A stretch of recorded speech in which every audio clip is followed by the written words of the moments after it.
This is Linda from Lilybug's Library, and coming to you today with, in spite of my fancy hat, I'm actually going to talk about my November TBR. But happy Halloween, and hope that you're doing something fun. So we'll get started with November. So for November, I'm going to do nonfiction November, and I have a pretty large list of nonfiction books that I've been looking forward to reading, but they always kind of get pushed aside because I find fiction easier to read and more engaging usually. So even though I might want to read some of the nonfictions, I tend to put them off. But anyway, this month it's all about working down that nonfiction list. So I did already start a couple.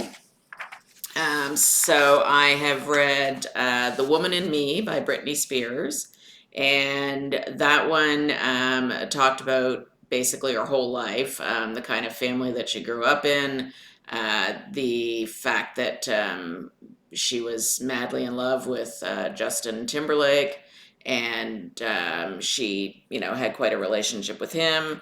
I know the media has been making a lot about the fact that she had an abortion. Um, but I also think that, for one thing, she was very young. She had no support with her family, um, no support from him. And she was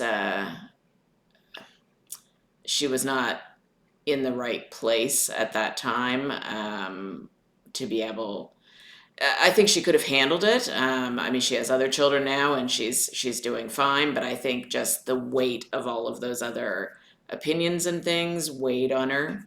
Not a justification, or not that she needs one. Her body, but I think that there was a lot that went into that. But I also don't think that that's the most interesting part of the story. Because as the story continues, you find out about her relationship with Kevin Federline, who does not seem like he was a very nice person. Um, I don't know. I mean, it's you're getting one person's opinion. Maybe if he wrote a book, it would be totally different. I have no idea.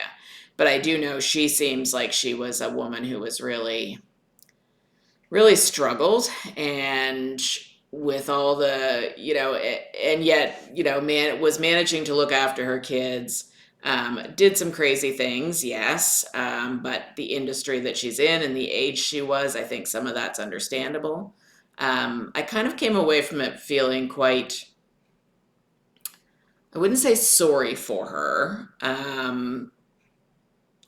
because I don't think it's that sort of thing. Like, she's fairly strong a lot of times, more than she probably gives her self credit for. But I felt bad for her and everything that she'd been through. It doesn't seem like her parents were, nice or supportive, and they tried to more or less keep her in prison, tried to profit off of everything that was going on with her. So I just felt like a lot of times she just really, if she'd had the family support she needed, it might not have turned out anywhere like it did. So I am glad that she has managed to get out of that conservatorship, and that she wrote the book kind of telling her side of it. I thought she did a really good job with it. I listened to the audiobook, and I thought it was really well done. So frankly, I'm glad that she's doing okay. And I'm not a super huge Britney fan or anything. I just don't like to see people taken advantage of. So I was interested in reading the book, and I would give it 4 to 5 stars. The next one that I'm reading but not currently finished is Make It So by Patrick Stewart. And I'm sure most people know Patrick Stewart has played Jean-Luc Picard on Star Trek Next Generation, as well as on the show Picard. And he also played on X-Men as well. He's also done Shakespearean plays. He's done a lot of things in his life. So far, it's been quite good. I'll let you know when I finish it what I think. Excuse me. And then the next one was actually an arc from NetGalley. So thank you to NetGalley and to the author and the publisher. It was called From SOE to Dressing the Queen, Hardy Ames. And Hardy Ames, or it could be pronounced Amos, not really sure. He was one of the foremost fashion designers in Britain. And before that, it talks about his childhood. It talks about the fact that he was an intelligence officer in World War II, which is what the SOE stands for. It's security, no, security officer, doesn't matter. If you're in the military, I'm sure you know, but I can't remember what it stood for. But he was an intelligence officer. He was eventually ordered special operations executive. There we go. I knew it was in my notes. He was also awarded the Order of the Crown by the Belgian government in 1948.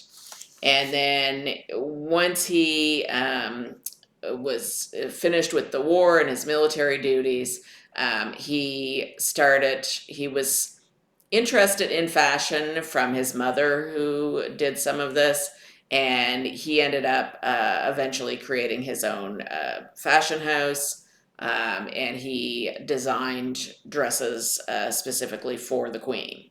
So it was interesting. He's also he lived to be 93, so this is a biography, not an autobiography. But he was also a gay man, which means that during the Second World War, that's not something that the military acknowledged. I think he said that it was don't ask, don't tell. So basically, you know, nobody questioned anything, but they didn't want to know about it either. So he had to kind of live with that and figure out how to negotiate that. And then even after the war, I mean, it was still early, and he, basically hid that part of his life for a long time. And I would probably give it about a 3 out of 5. I don't think I was the target audience for it. I was really looking, just from the title and the fact that it has the Queen on the front, I was expecting more about the Queen than I was about the rest of his life. So that's not what I got. There was some about the Queen, but most of it was really more about him creating the fashion business and, his parties that he went to and all of that. So I was a little disappointed with that. And then the author also very often goes and quotes from other books that he actually wrote about his life. And I didn't like that. I kind of felt like it was taking the easy way out, that I would rather, they found new quotes, or they found new things to say. Like, if you're just telling me things that were already in another book, I'm not so sure that that doesn't really sit well with me. So unfortunately, it's it wasn't quite what I was expecting. So like I said, I'd give it 3 out of 5.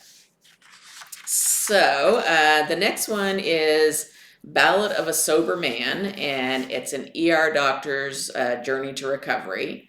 So it says that he's a husband, he's a physician, he's a father, medical missionary, they called him. And then one day he wakes up and he's in rehab. And it's because he is also an alcoholic, and he's basically destroying all these things, like his family and his career. And it's how he gets through all of this and manages to go on with his life. So that one I think will be pretty interesting. The next one is Keith Richards' Satisfaction. So I'm sure that most of you know who Keith Richards is. He plays with the Rolling Stones, And it talks, I kind of like the way that they describe it on the back. Says he's the shy, half-educated boy from Dartford, the elegantly wasted junkie who wrote and played the Rolling Stones' best-known songs. The artist formerly known as Wormwood Scrubs Prisoner 7855, the original human riff, and today the contented family man who continues to be rock's most indomitable living practitioner. So I know people often joke about his age and the fact that he is still alive, considering the hard life that he's had. So I'm interested to read about that from his perspective and see what he has to say.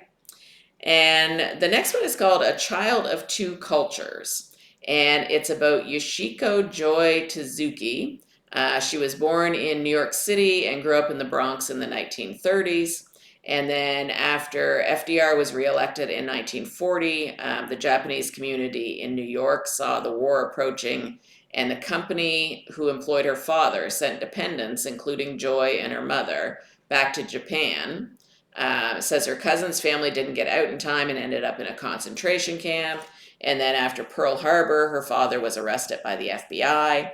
And so it's her living through this time and how she felt as a Japanese American and what her family went through and just how she coped with all that.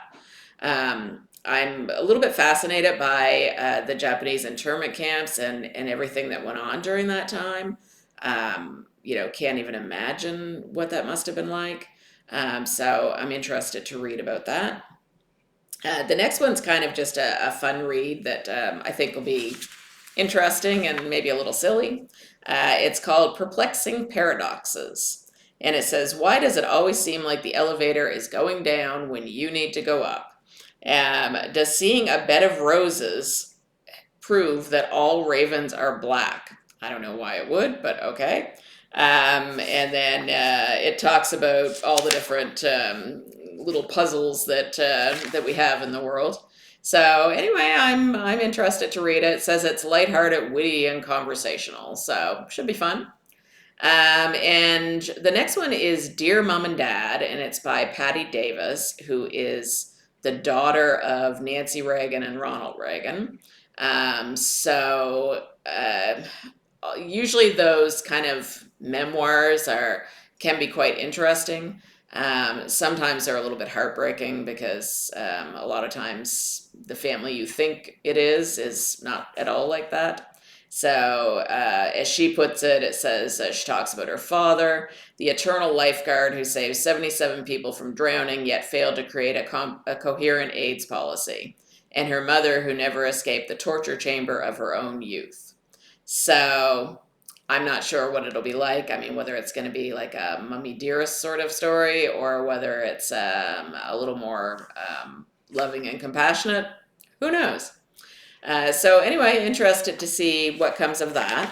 And then I have two that I actually have physical copies of that I'm hoping to get to.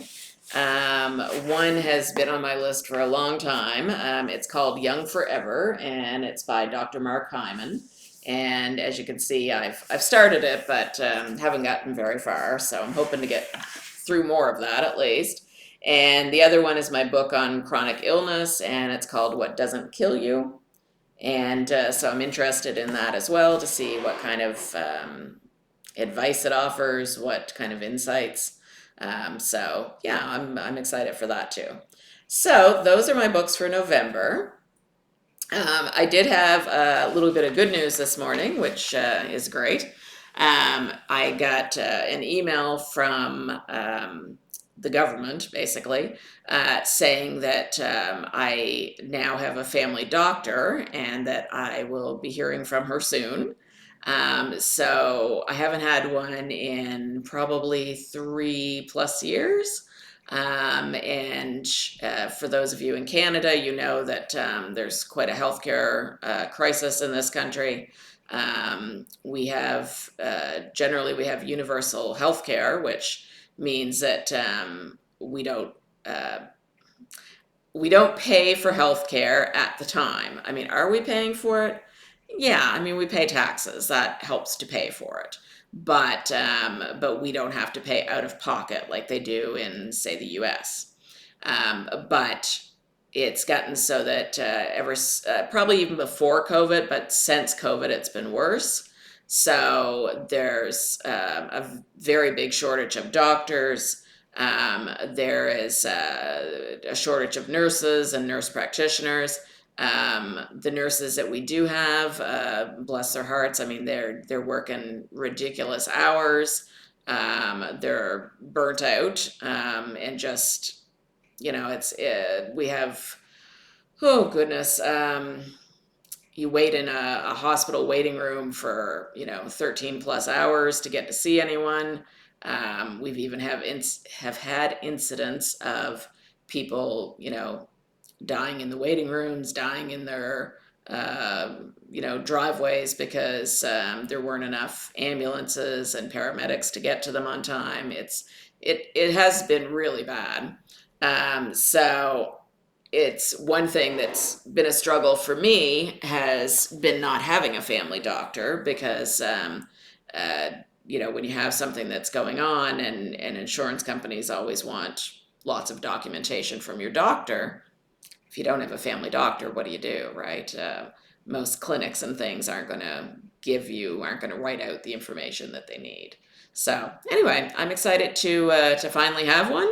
Hopefully she's great, and can't wait to meet her. So that was my good news for the day.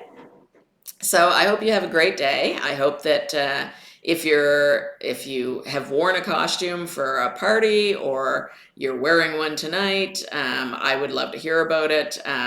Feel free to leave your comments down below. And something I always forget to tell you is please like and subscribe. Means the world to me, and it just helps me to stay motivated to keep bringing you great content. So talk to you soon, friends. Bye bye.